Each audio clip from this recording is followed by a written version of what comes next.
Hey friends, in my last video I was showing you guys some comparisons between the 60, 70 and 80 spindle. How you come up with a hybrid and maybe some upgrades. So, in review I showed you that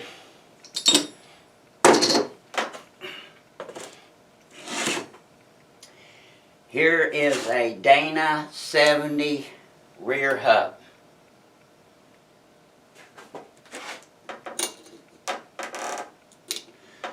This is a Dana 70 rear hub with the bearings.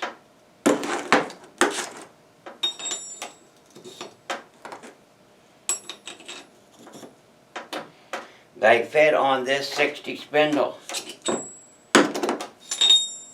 So, theoretically,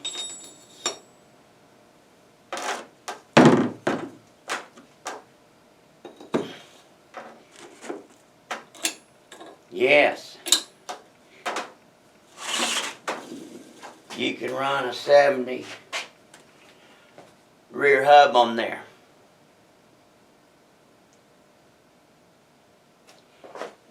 Axle shafts coming out, 30 or 35 spline. Got you some drive plates. I think you guys are with me. Let's take it a step further.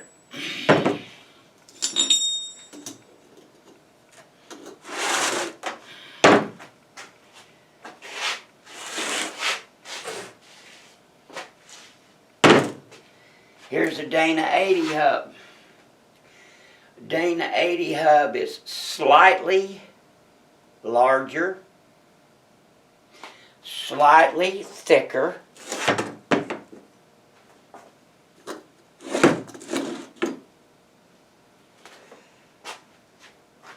so all of y'all are looking for different characteristics: mud boggers, rock bouncers, strength, durability, weight.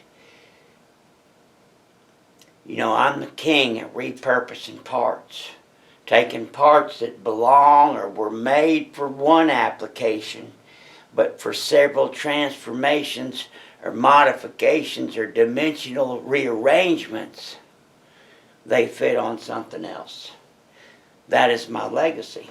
That's how we get to locking hubs, big brake rotor kits, and famous in the Mopar world. Anyway, enough of that. Bore you. So, here we go. It comes from playing with parts all the time. So here we have a Dana 80 rear hub. It's off that dually out there.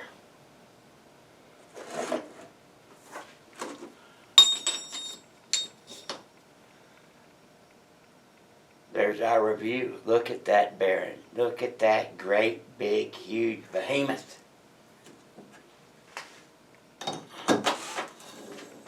So, looky there. You can stick a Dana 80 hub with that giant bearing on there.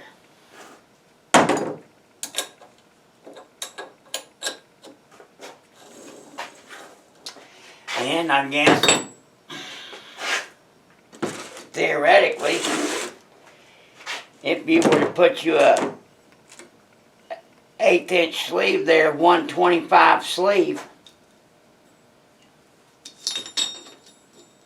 you could run you 2 inner bearings. Cut that out. Stick that bigger bearing in there.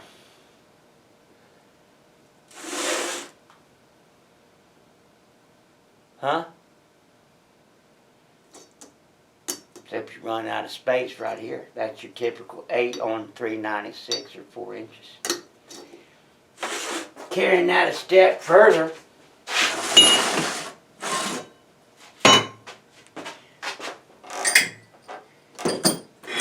here's our Deuce and a half spindle and bearing sets. Here's a Deuce and a half spindle. And here's our 60 spindle.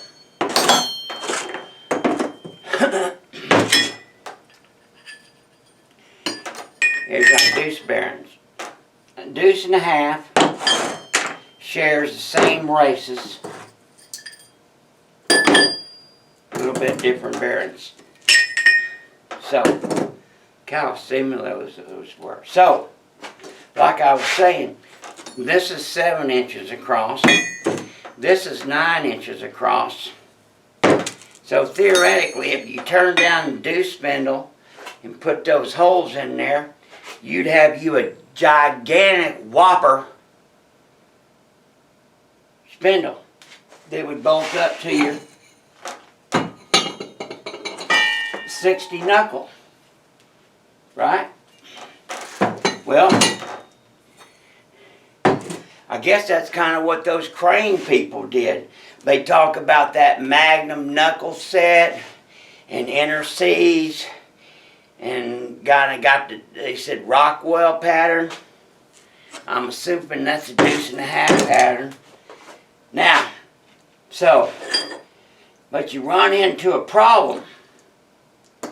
Here's what our problem is, and that's how they addressed it. I guess I don't get out and about too often on the interwebs, but I guess them Iverson folks and them East Coast folks and I guess, those crane axle people. I guess they all figured that out, making these bigger 40 spline kits. See, they ran into that problem. That's why they had to completely redesign the hubs so that they could jam them bigger bearings in there. Because all these hubs, see, these are castings or forgings, and I guess they're turning them out of billet or whatever. And, well, you just got to have room.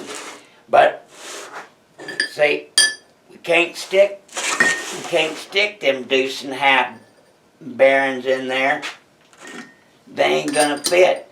They ain't even gonna fit in Dana 8 hub. Ain't quite big enough. Well, if you turn it over here on the back, you'll find that, yes, you can actually jam a deuce and a half in the back. See the neck on there?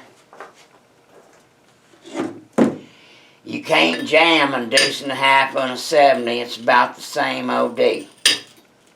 But you can jam it in an 80. So, just barely. So technically, if you wanted to, you could just barely jam it in an 80 hub. I'd probably sleeve the outside. So, that's why they had to come up with those special hubs. Well, so you either got to cast those things, or you got to forge them, or I guess they turned them out of billet or slugs. And there's another way to do things, and I have a lot of experience in them, and that's dome tubing. Let me tell you about dome tubing. Dome tubing is one of my favorite things. Drawn over mandrel. Super strong, seamless material.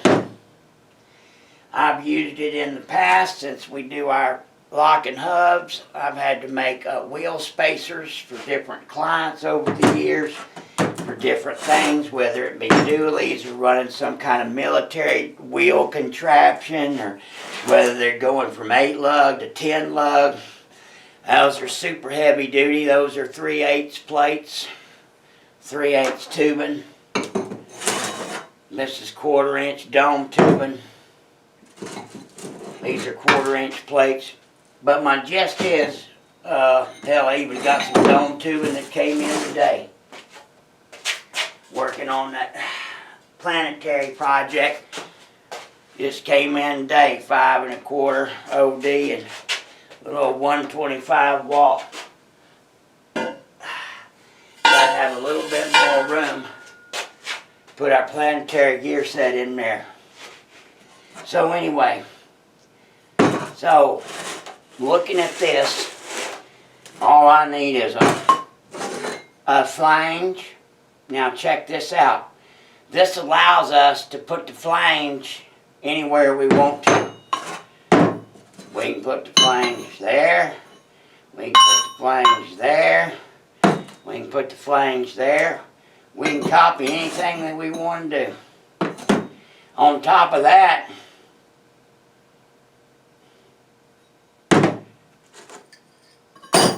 we can get deuce and a half bearings in there. Now, I'm going to tell you that building one of these is kind of easy and it's kind of fun. I'm really into the cold processes. That's some of the super high-tech engineering that I learned. Learning a lot of processes not involving heat or fusion, welding of any type, just because you couldn't for some reason. That's why we do a lot of press fitting, pinning. You know, we do use a lot of liquid nitrogen, fixating hubs. So anyway, moving on. So here we go. We got us, let's say this is a spindle that we've turned down.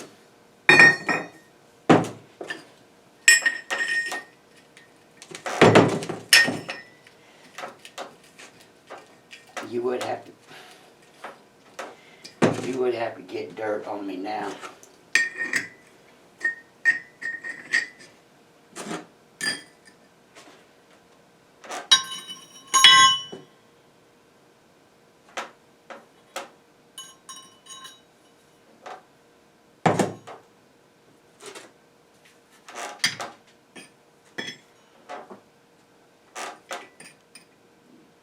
So, I think you're starting to get my drift. There's a factory dually adapter.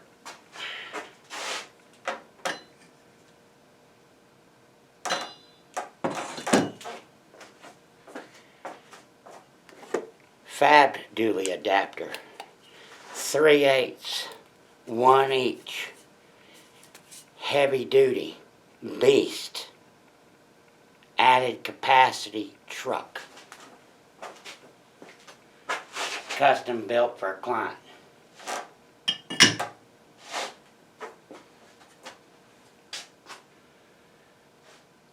You get my point?